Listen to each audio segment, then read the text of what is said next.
வணக்கம். இந்த 17வது தமிழக சட்டசபை தேர்தல் நடந்து முடிந்திருக்கிறது.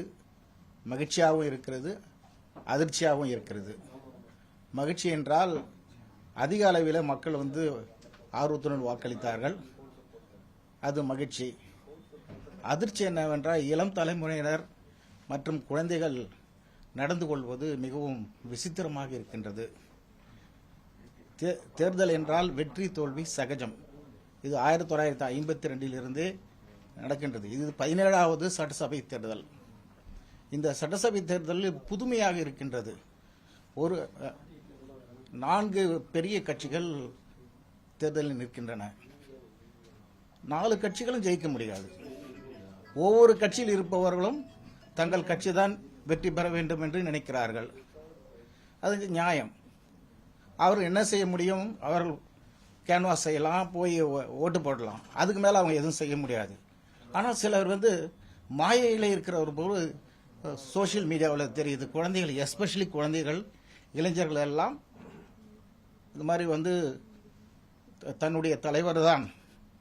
இது கட்சிக்கு அப்பாற்பட்டு நான் சொல்கிறேன். இந்த கட்சி அந்த கட்சி என்று சொல்லவில்லை. தன்னுடைய தலைவர் தான் வெற்றி பெற வேண்டும், தன்னுடைய கட்சி தான் வெற்றி பெற வேண்டும் என்று சொல்கிறார்கள். இந்த ஒரு கால் வெற்றி பெற்றால் கொண்டாடி விடலாம். வெற்றி பெறவில்லை என்றால் தாங்குகின்ற மனநிலை வேண்டும். அந்த தாங்குகின்ற மனநிலை இப்பொழுது இருக்கின்ற இளைஞர்களுக்கும் குழந்தைகளுக்கும் இருக்கின்றதா என்பது சந்தேகம் இருக்கிறது. இது சோசியல் மீடியாவில் வருகின்ற செய்திகள் எல்லாம் மிகவும் மன வருத்தத்தை அளிக்க, அதிர்ச்சியாகவும் இருக்கிறது, மன வருத்தத்தை அளிக்கிறது. ஒரு பெண்மணி சொல்கிறார், இவர் தேர்தலில் வெற்றி பெறாவிட்டால் நான் என்னுடைய குழந்தைகளை கொன்றுவிட்டு நானும் இறந்து விடுவேன் என்று சொல்கிறார்கள். சில பேர் நான் என்னுடைய தன்னைத்தானே காயப்படுத்திக் கொள்வேன் என்று சொல்கிறார்கள். இன்னும் சிலர் பல விஷயங்கள் அதிர்ச்சி அளிக்கக்கூடிய செய்திகள் வருகின்றன. ஒரு கட்சியின் மீது அபிமானம் இருப்பது, அவர்கள் மீது ஒரு மரியாதை வைத்திருப்பதும், அவர் அந்த கட்சிக்கு வேலை செய்வதும் சாதாரண விஷயம். ஆனால் இப்படி என்னுடைய கட்சி தான் ஜெயிக்க வேண்டும் என்றால் அந்த கட்சி மட்டும்தான் அந்த எலெக்ஷன் நிற்க வேண்டும், மற்ற கட்சிகள் எதுவும் நிற்கக்கூடாது. இது ஜனநாயக நாடு. மக்கள் பெருவாரியாக யாருக்கு ஓட்டு போடுகிறார்கள் அவர்கள் தான் ஜெயிப்பார்கள். அவர்கள் நினைக்கின்ற கட்சி வெற்றி பெற்றால் கொண்டாட வேண்டும், இல்லை என்றால் அடுத்த எலெக்ஷனுக்கு போட தயார் செய்து கொள்ள வேண்டும். அதுதான் சரியான சகஜ நிலை. பெரும் தலைவர்கள் எல்லாம் தோற்று போயிருக்கிறார்கள். பெரும் தலைவராக இருந்த திருமதி இந்திரா காந்தி தோற்றிருக்கிறார்கள், செல்வி ஜெயலலிதா தோற்றிருக்கிறார்கள், பேரறிஞர் அண்ணா தோற்றிருக்கிறார்கள். ஆனால் அதற்கு பிறகு அவர்கள் வெற்றி பெற்றார்கள், மறுபடியும் ஆட்சியில் வந்தார்கள். ஆகவே வெற்றி தோல்வியை சகஜமாக எடுத்துக்கொள்ளக்கூடிய மனநிலையை உருவாக்க வேண்டும். இப்பொழுது தேர்தல் நாள் 24ஆம் தேதி நடந்தது. வாக்கு எண்ணிக்கை 4ஆம் தேதி நடக்கிறது. நம்முடைய அரசியல் தலைவர்களுக்கு ஒரு வேண்டுகோள், நீங்கள் அனைவரும் கண்டிப்பாக அறிக்கை வெளியிட வேண்டும். இளம் தலைமுறையினருக்கு தேர்தல் தோல்வியை வெற்றியை சகஜமாக எடுத்துக்கொள்ள வேண்டும். யாரும் எந்தவித எக்ஸ்ட்ரீம் ஸ்டெப்ஸ் எடுக்கக்கூடாது என்று எல்லா அரசியல் தலைவர்களும் அறிக்கை வெளியிட வேண்டும். எப்படி ஓட்டு கேட்டார்களோ அதே போன்று இளம் தலைமுறை அவர்களுடைய அறிக்கை முக்கியமானது. ஏன்னால் அவர்கள் சொன்னதான் கேட்பார்கள். எல்லா அரசியல் கட்சி தலைவர்களும் இதை செய்ய வேண்டும். அது மிக அவசியமான ஒரு சோசியல் ரெஸ்பான்சிபிலிட்டி. அதே போன்று சினிமா நடிகர்களுக்கு ஒரு பெரிய ரசிகர்கள் பட்டார் உண்டு. எல்லா சினிமா நடிகர்களும் அவர்கள் சொல்ல வேண்டும், இளம் தலைமுறையினருக்கும் குழந்தைகளுக்கும் இது வெற்றி, ஜனநாயகத்தில் வெற்றி தோல்வி சகஜம், அதை சகஜமாக எடுத்துக்கொள்ள வேண்டும் என்ற மனப்பான்மையை இந்த தேர்தல், இந்த வாக்குகளை எண்ணுவதற்கு முன்பு அவர்கள் செய்ய வேண்டும். அப்பொழுதுதான் நாம் இளம் தலைமுறையினருக்கு அந்த எலெக்ஷன் ரிசல்ட்டை ஃபேஸ் பண்ணக்கூடிய அளவிற்கு நாம் தயார் செய்து வைக்க முடியும். இல்லை என்றால் மிகவும் அதிர்ச்சிகரமான நிகழ்ச்சிகள் எல்லாம் நடக்கும் என்று சோசியல் மீடியாவிலே சில விவரம் அறிந்தவர்கள் சொல்கிறார்கள். குடும்ப உறுப்பினர்கள் முக்கியமாக பார்க்க வேண்டும். குடும்ப உறுப்பினர்கள், குழந்தைகள் எப்படி நடந்து கொள்கிறார்கள், இளைஞர்கள் எப்படி நடந்து கொள்கிறார்கள் என்று பார்க்க வேண்டும். அவர்களை கண்காணிக்க வேண்டும். தேவைப்பட்டால் மருத்துவ உதவியை கூட அவர்கள் ஏற்றுக்கொள்ளலாம். அப்படிப்பட்ட ஒரு சூழ்நிலை இருக்கிறது. இது கட்சிக்கு அப்பாற்பட்டு நான் சொல்கிறேன். இந்த கட்சியை குறை சொல்வதாக யாரும் நினைக்க வேண்டாம். எல்லா கட்சியிலும் இதுமுறை தீவிரமான கொள்கை உடையவர்கள், தீவிர பற்றாளர்கள் இருக்கிறார்கள். அவர்கள் நம்ம கட்சி தான் வெற்றி பெறும் என்று கற்பனையில் இருக்கிறார்கள். ஜனநாயகத்தில் எது வேண்டுமானால் நடக்கும். நான் ஏற்கனவே சொன்னது போன்று பெரும் தலைவர்கள் எல்லாம் தோற்று போயிருக்கிறார்கள். ஆகவே அந்த தோற்று போனாலும் வெற்றி பெற்றாலும் சகஜமாக எடுத்துக்கொள்கின்ற ஒரு மனநிலையை நாம் உருவாக்க வேண்டும். இதற்கு சமூக பற்றாளர்களும் ஓய்வு பெற்ற நீதிபதிகளோ அல்லது சமூக செயல் பெற்றாளர்களும் அறிக்கை வெளியிட வேண்டும். இதுபோன்று வெற்றி தோல்வி சகஜம். இளம் தலைமுறையினர்கள் பல தேர்தல்களை அவர்கள் பார்க்க இருக்கிறார்கள். வெற்றி பெற்றால் கொண்டாடுங்கள், வெற்றி பெறவிட்டால் அடுத்த எலெக்ஷனுக்கு தயாராகுங்கள். அப்படிதான் நம்ம எடுத்துக்கொள்ள வேண்டும். ஆகவே நான் கேட்டுக்கொள்வது, நம்முடைய இளம் தலைமுறையினருக்கு உங்களை நம்பி குடும்பம் இருக்கின்றது. நீங்கள் வளர்ந்து பெற்ற தாய் தந்தையருக்கு நீங்கள் அவர்களை பாதுகாக்க வேண்டிய பொறுப்பு உங்களிடம் இருக்கிறது. நீங்கள் தவறான முடிவுகளை எந்த வகையிலும் எடுக்க வேண்டாம். வெற்றி தோல்வி சகஜம் அரசியலில். இது ஜனநாயக நாடு. நீங்கள் ஒரு உதாரணத்துக்கு சொல்கிறேன். நான் ஒரு நடிகருக்கு நடிகைக்கோ நடிகருக்கோ ரசிகராக இருந்தால் நான் போய் படம் பார்க்கலாம். அந்த படம் வெற்றி பெற்று தான் ஆக வேண்டும் நாம் சொல்ல முடியாது. பெருவாரியான மக்கள் பார்த்தால்தான் அந்த படம் வெற்றி பெறும். அதே போன்றுதான் பெருவாரியான மக்கள் ஓட்டு அளித்தால்தான் எந்த கட்சியும் ஆட்சியில் அமர முடியும். 4 கட்சியும் நாங்கள் வெற்றி பெற வேண்டும் என்றால் அது நடக்கக்கூடிய காரியமா? ஒரு வழக்கை எடுத்தால் கொண்டாலும் 2 பேர் இருப்பார்கள். வழக்கு தொடுத்த ஒரு இருப்பார்கள், எதிராளி இருப்பார்கள்.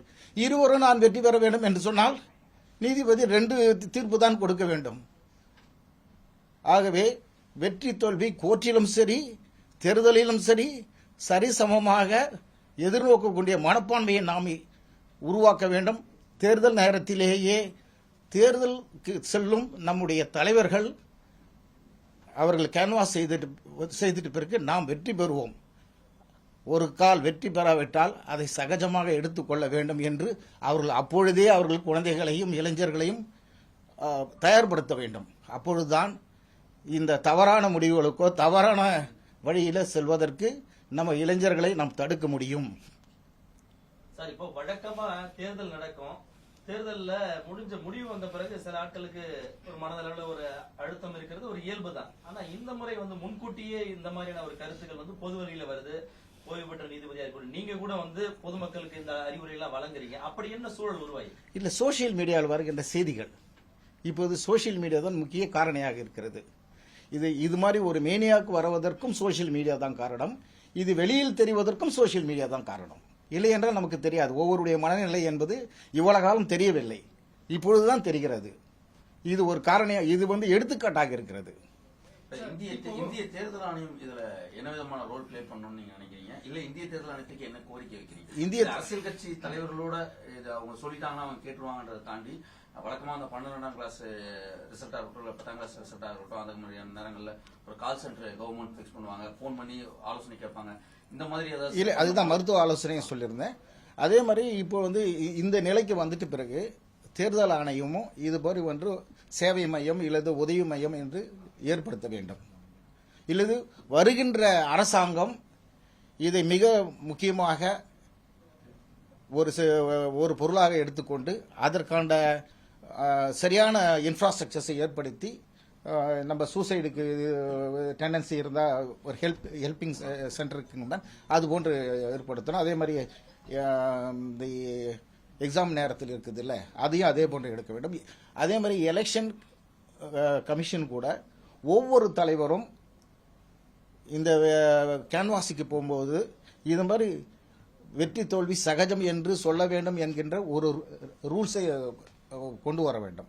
அப்படி கொண்டு வந்தால்தான் அது ஒரு மேண்டேட்டரி ஆக்கினது தான், இல்லை ஸ்டாச்சுட்டரி ஆக்கினது தான் அவர்கள் சரியான முறையிலே வேட்பாளர் நம்ம வாக்காளர்களை அவர்கள் வழிநடத்துவார்கள். இல்லை என்றால் வெற்றி வெற்றி வெற்றி என்று தான் அவர் கூறி எந்த கட்சியாக இருந்தாலும் வெற்றி பெறுவதற்கு தான் சொல்கிறார். அதே நேரத்தில் வெற்றி பெறாவிட்டால் என்ன, தன்னுடைய தொண்டர்கள் என்ன ஆவார்கள் என்பதையும் அவர்களுக்கு ரெஸ்பான்சிபிலிட்டி இருக்க வேண்டும், ஃபிக்ஸ் பண்ண வேண்டும். அறிவுபூர்வமா வளர்ந்த தமிழ்நாடு எந்த இடத்துல தடுமாறி இருக்கும்னு நினைக்கிறீங்க? இந்த தேர்தல்ல அறிவுரை சொல்லக்கூடிய இடத்திற்கும் சமூக வலைதளமும் இதெல்லாம் எந்த இடத்துல தடுமாறியோ இல்ல வேறு பாதிக்கு திசை திரும்பினது?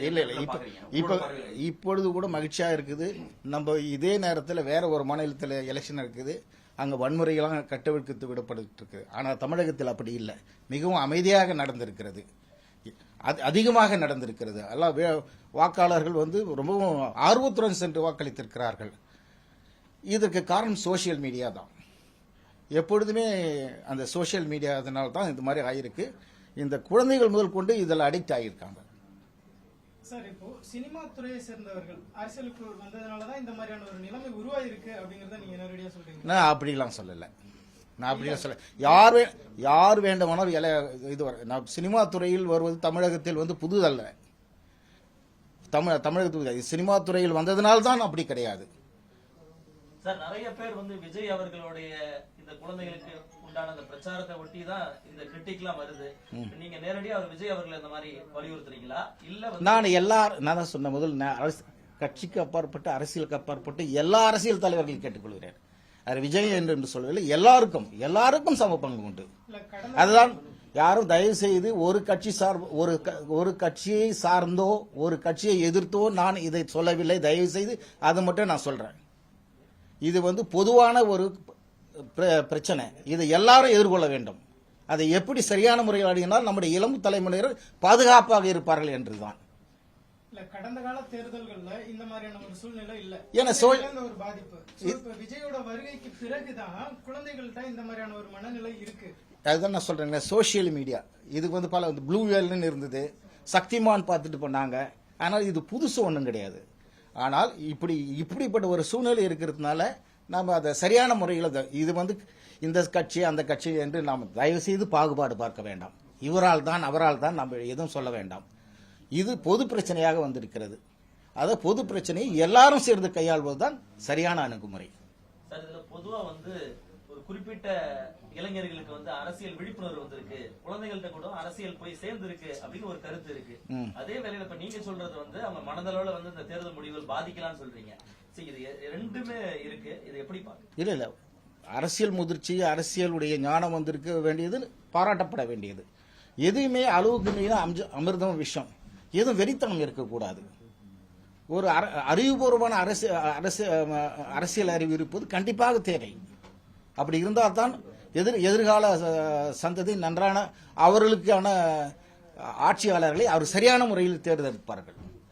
உங்களுக்கு ஏதாவது பர்சனலா வேற ஏதாவது உங்களுக்கு நெருக்கமானவங்க தெரிஞ்சவங்க இந்த மாதிரி அவங்க ஃபேமிலியில பாதிக்கப்பட்டிருக்கிறாங்க இந்த அரசியலை ஒட்டி, அதை எலெக்ஷன்ஸை ஒட்டி, அந்த மாதிரி ஏதாவது உங்களுக்கு ஏதாவது தெரிஞ்சது? இல்ல, நிறைய பேர் பேசுறாங்க. சோசியல், அது எஸ்பெஷலி நீங்க சொன்ன மாதிரி சோசியல் மீடியாவில் தான் நிறைய இது அவங்களே போடுறாங்களே, அவங்களே மீடியாவில் எடுத்து போடுறாங்களே. இந்த பிரச்சாரத்தின் போது வந்து நடிகர் விஜய் வந்து எல்லா குழந்தைகளும் நீங்க சொல்லுங்க, அப்பா அம்மாவுக்கு எனக்கு போட்டு போட சொல்லுங்க சொல்லி அதன் காரணமாக தான் இப்படி ஒரு நிலைமை அப்படின்னு சொல்லி சொல்றாங்க. அது பற்றி நான் சொல்ல வரலைங்க. அந்த இதுக்கு நான் போக விரும்பல. அதெல்லாம் கிடையாதுங்க. நான் அது பரல. எல்லா கட்சியினரும் சொல்லுவார்கள், வீட்டில் இருக்கிறவங்களுக்கு சொல்லுங்க, வீட்டில் இருக்கிறவங்க சொல்லுவாங்க, அதெல்லாம் சொல்லுவாங்க. நான் அது தயவு செய்து இது வந்து கட்சி சாயம் எதுவும் பூச வேண்டாம். இது வந்து நானா எனக்கு மனசுல பட்டது, அதனால நான் சொல்றேன். இது ஒரு பிரச்சனைன்னு வந்துச்சு. எப்படி வந்துச்சுன்னு நம்ம இது ஒரு பிரச்சனைன்னு வந்துச்சு. எல்லாருக்கும் நமக்கு ரெஸ்பான்சிபிலிட்டி, எஸ்பெஷலி மீடியாவுக்கு ரொம்ப ரெஸ்பான்சிபிலிட்டி இருக்கு. நீங்க இவ்வளவு தூரம் இவ்வளவு பேர் வந்திருக்கிறது ரொம்ப மகிழ்ச்சியாக இருக்கிறது. தேர்தல் ஆணையம் வந்து தங்களுக்கான அடுத்தடுத்த முன்னெடுப்புகளை பொதுநல வழக்குகள் மூலமாவோ அல்ல அரசியல் கட்சிகள் போடக்கூடிய வழக்குல இருந்தோ நல்ல விஷயங்கள் எடுத்துக்குவாங்க. இப்ப நீங்க ஒரு விஷயம் சொல்லியிருக்கீங்க, தேர்தல் பிரச்சாரத்தின் போதே வந்து அவங்களுக்கு வெற்றி தோல்வியை வந்து நீங்க வந்து சமமாக எடுத்துக்கணும். அதே வேளையில இது தொடர்பாக பொதுநல வழக்கு ஏதாவது போட்டு தேர்தல் ஆணையத்துக்கு அறிவுரை வழங்குவீங்க? இல்ல, இது வரைக்கும் அந்த மாதிரி நினைக்கல. இதை எடுத்துக்கோ, அது இப்படி ஒரு சூழ்நிலை இருப்பது அவங்களுக்கும் தெரியும். அதனால அதுக்கேற்ற மாதிரி அவங்க செய்வாங்கன்னு நினைக்கிறேன் நான். நன்றி சார். நேற்று கூட சார் தமிழ்நாடு குழந்தை உரிமைகள் கண்காணிப்பகம் அவங்க இந்த அமைப்பு கூட நேற்று எலெக்ஷன் கமிஷன்ல புகார் கொடுத்திருக்காங்க சார். என்னன்னு கொடுத்துருக்காங்க சொல்ற சம்பந்தமாக சார், குழந்தைகளுக்கு ஒரு அவேர்னஸ் கிரியேட் பண்ணணும். சோ அவங்களுக்கான அதாவது இன்னும் ஒண்ணு, பாடத்திட்டத்திலே இதை கொண்டு வரணும். பாடத்திட்டத்திலே இந்த எலெக்ஷன் ப்ராசஸ் எப்படி நடக்குது, இது வந்து பெருவாரியான மக்களால் தான் தேர்ந்தெடுக்கப்படும். ஏதோ நம்ம கட்சி சார்ந்துட்டான் அப்படியே நம்ம கற்பனையில் இருக்கணும்னு சொல்லிட்டு கிடையாது. கட்சி சார்பு இல்லாம இது ஒரு எலெக்ஷன் வந்துட்டா பொதுமக்கள் தேர்ந்தெடுக்கணும். எல்லா கட்சியும் இருக்கணும். தனக்கு ஓட்டு, ஒவ்வொரு குடிமகனுக்கும் ஓட்டு உரிமை உண்டு. ஆனால் நாம் ஓட்டு போட்டு விட்டால் மட்டும் போதாது, பெருவாரியான ஓட்டு விழுந்தால்தான் அந்த கட்சி வெற்றி பெறும் என்பதை முதலிலே நம்ம பாடத்திட்டத்திலே கொண்டு வர வேண்டும். சார், இப்ப வரைக்கும் நீங்க வந்து 4 கட்சி இல்ல பொதுவா எல்லா கட்சி அந்த மாதிரி தான் சொல்றீங்க. இல்ல உங்களுக்கு தேர்தல் முடிவுகள் இதை நோக்கி இருக்கும், அதனால இந்த சீக்கிரமா சொல்லணும் அப்படியே தான் இருக்கா? இல்ல அப்படி தேர்தல் 9ஆம் தேதி 4ஆம் தேதி வருது. அதுக்கு முன்னால அவர்களை வந்து நம்ம வாக்காளர்களை அந்த சரியான மனநிலைக்கு கொண்டு செல்ல வேண்டும். அதனால அரசியல் கைகூப்பி கேட்பது என்றால் அரசியல் தலைவர்களுக்கும் சினிமா நடிகர்களுக்கும் ஈவன் கிரிக்கெட்டர்கள் கூட இது சம்பந்தமாக அறிக்கை வெளியிட்டு அவர்கள் அந்த இளம் தலைமுறைக்கு சரியான முறையில் பாதுகாக்க வேண்டும். அவர்களுக்கு சரியான வழிகாட்டியாக இருக்க வேண்டும். நன்றி சார். பொதுமக்கள் சார்ந்து இந்த மாதிரி சூழல விஷயத்தை பேசி நான் இன்னைக்கு ரொம்ப மகிழ்ச்சி. ரொம்ப நாளுக்கு பிறகு உங்களை பார்த்தது.